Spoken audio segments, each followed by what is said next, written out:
Ao redor do mundo, existem vários tipos de tradições e costumes, alguns deles sendo até bem bizarros. Tem a batalha de fogos de artifício, tem a corrida de queijo, tem a guerra de tomates e muitos outros por aí. E foi pensando nisso que eu resolvi trazer 5 tradições antigas que chegam a ser até um pouco bizarras, mas que ainda são realizadas até hoje em dia. Mas antes de começar esse nosso top 5, não deixem de se inscrever no canal, ativar o sininho de notificação e deixar aquele like. Vai estar me ajudando muito a sempre trazer novos conteúdos para vocês. Valeu, tamo junto, vamos lá! Em quinta posição temos as mulheres girafas da Tailândia. Existe uma tribo que é chamada de tribo Karen, que vive no norte da Tailândia e é muito conhecida ao redor do mundo por causa das mulheres que vivem lá. Essas mulheres têm o costume de usar argolas pesadas de bronze ao redor do pescoço, do antebraço e da canela.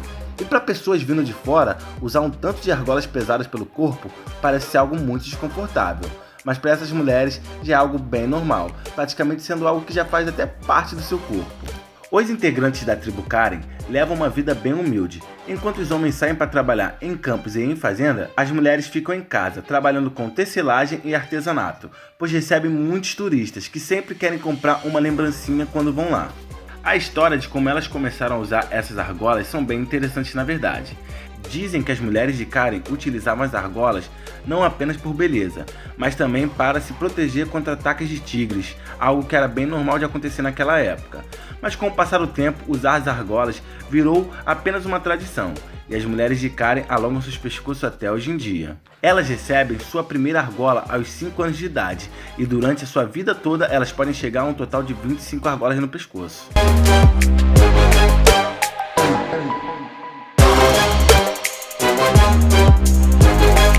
Em quarta posição temos arremessos de bebês na Índia. Essa tradição, bem chocante e muito perigosa, é praticada há pelo menos 700 anos e consiste em largar bebês de um alto de um templo, que pode chegar a ter 9 a 10 metros de altura, sendo a sua queda amparada por vários homens através de uma manta esticada. Essa tradição ocorre na primeira semana de dezembro e cerca de 200 bebês são lançados por seus pais, enquanto multidões cantam e dançam. A maioria dos bebês tem menos de 2 anos de idade e acredita-se que traz paz, prosperidade e sorte para os recém-chegados. Essa é uma tradição considerada ilegal pelas autoridades de Comissão Nacional de Proteção aos Menores, que ordenou que deixasse de ser praticada em 2009 por ser muito perigosa para as crianças, mas mesmo assim continua a acontecer em eventos escondidos. Segundo a lenda, o ritual tem origem nas palavras de um santo que aconselhou as famílias de bebês doentes a construir um templo e atirar os bebês do alto do telhado, mostrando assim que confiavam em Deus.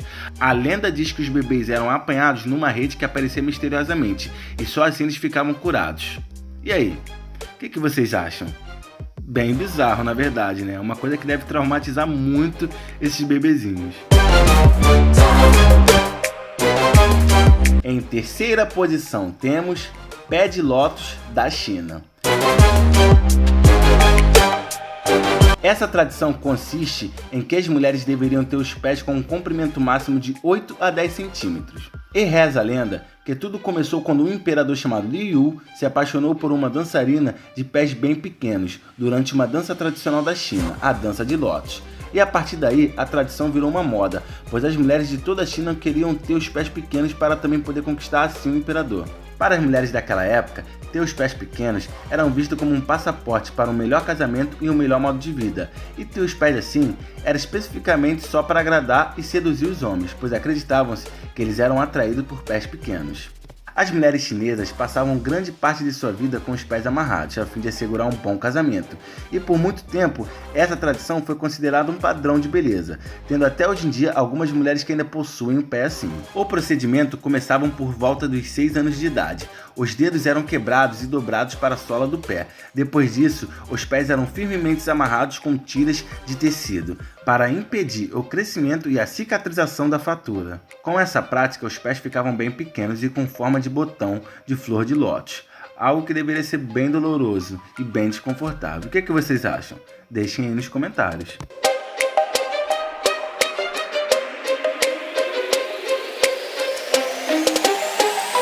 Em segunda posição temos os homens crocodilo de Papua Nova Guiné. Uma tribo chamada Kalingará tem uma das tradições mais primitivas e cruéis já vistas. Os membros dessa tribo cultivam uma forma de crença espiritual e simbólica bastante peculiar, venerando o animal crocodilo como um deus criador. Eles moram em ocas no topo das montanhas e periodicamente eles realizam um ritual de transformação para transformar os jovens daquela tribo em homens adultos, para só assim estarem aptos a tomarem decisões e proteger a tribo. Essa tradição começa com o isolamento dos rapazes em uma oca central da tribo, chamada Casa dos Espíritos. E por cerca de 2 meses eles ficam ali, sem contato nenhum com a família. Eles apenas recebem visita dos homens feitos de Kalingara, que são os únicos que podem entrar nessa oca especial. E por semanas os jovens ficam ali, apenas recebendo ensinamentos dos mais velhos e aprendendo sobre as crenças de seus ancestrais e sobre as origens das coisas. Porque de acordo com a cultura de Kalingara, o conhecimento é o que dá o poder aos homens e o que diferencia os meninos dos adultos. Nos últimos dias, antes da etapa final, mulheres e crianças cantam e dançam do lado fora da oca central, e um crocodilo é capturado vivo e carregado para poder acompanhar esta tradição. O pajé da tribo é quem decide o momento certo para iniciar os cortes em seus rapazes. E já no momento final da transição dos garotos em adultos, ocorre uma série de marcas que vão modificar para sempre seus corpos. Neles são feitos cortes profundos que produzem uma cicatriz, para poder ter uma aparência de escama de crocodilo na pele. O processo dura cerca de 2 horas, e nesse período normalmente um tio materno acompanha o sacrifício para limpar o sangue derramado pelo jovem. E para conseguir aquela saliência em suas cicatrizes e deixar o corpo mais parecido com o de crocodilo, o grupo de novos homens toma um banho em um lago barrento com o objetivo de infeccionar as feridas. Os cortes levam semanas até fecharem completamente, mas depois desse ritual, conforme a crença dos Kalingaras, os novos homens podem aguentar qualquer coisa que vier pela frente deles.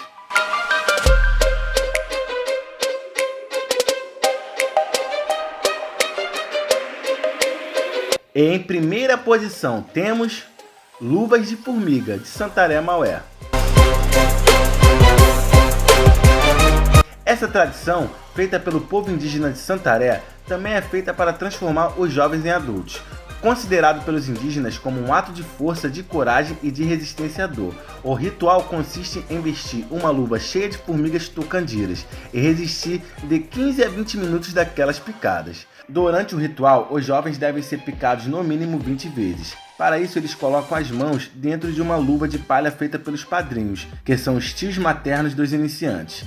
Durante esse ritual, a comunidade toda canta e dança ao lado do adolescente, em especial as mulheres solteiras, que buscam um marido forte e corajoso. O ritual começa no dia anterior, com a captura das formigas vivas, com o uso de folha de caju branco. Enquanto as formigas são conservadas em bambus, os meninos têm seus braços pintados com uma tinta preta feita por suas mães. E em seguida, com um dente de paca, que é uma espécie de roedor, as mães começam a riscar a pele desses meninos até sangrar, só assim podendo dar início ao ritual. E chegando no dia da cerimônia, as formigas são colocadas em uma bacia com uma tinta anestésica de folha de cajueiro. Quando estão adormecidas, as formigas são postas na luva, com a cabeça para fora e o ferrão para dentro. E depois, para voltarem a ficar agitadas, elas recebem uma baforada de tabaco, para só assim poderem ficar prontas para atacar. As formigas usadas nessa tradição são as formigas tucandiras, conhecidas também como formiga-bala, pois elas possuem uma picada tão dolorosa que algumas pessoas dizem ser pior do que um ferimento de tiro. Essa tradição é a única que não tem período para ser realizado. O ritual é organizado conforme a vontade de quem deseja ser iniciado.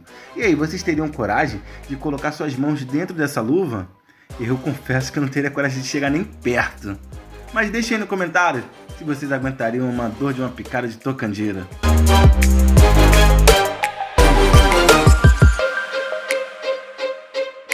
É isso aí, família, chegamos ao final de mais um vídeo. Espero que vocês todos tenham gostado de conhecer um pouco dessas tradições bizarras.